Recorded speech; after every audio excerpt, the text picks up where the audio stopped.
പത്തനംതിട്ടയിലെ സ്ഥാനാർത്ഥിത്വത്തിൽ ജില്ലയിലെ CPMൽ രണ്ടഭിപ്രായമുണ്ടായിരുന്നു. അതിലൊന്ന് രാജു എബ്രഹാം എന്നതായിരുന്നു, മറ്റൊന്ന് തോമസ് ഐസക്.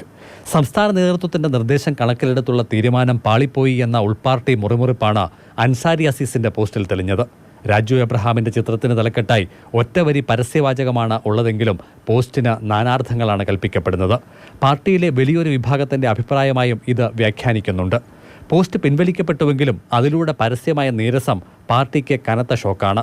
അച്ചടക്ക നടപടി കൊണ്ട് അതിനെ തുടച്ചു നീക്കാനുമാകില്ല. മക്കളാണ് ഫേസ്ബുക്ക് കൈകാര്യം ചെയ്തു വന്നതെന്നാണ് അൻസാരി അസീസിന്റെ വിശദീകരണം. അതേസമയം പാർലമെന്റ് മണ്ഡലത്തിന്റെ ഭാഗമായി വരുന്ന 7 നിയമസഭാ മണ്ഡലങ്ങളും ഇടതുപക്ഷത്തായിരുന്നിട്ടും എല്ലായിടത്തും UDF ലീഡ് നേടിയത് ചർച്ചാ വിഷയമായിട്ടുണ്ട്. ആരോഗ്യമന്ത്രി വീണ ജോർജിന്റെ മണ്ഡലത്തിൽ UDF 14,717 വോട്ടിന് മുന്നിലെത്തി. കൂടിയ ലീഡും ഇതാണ്.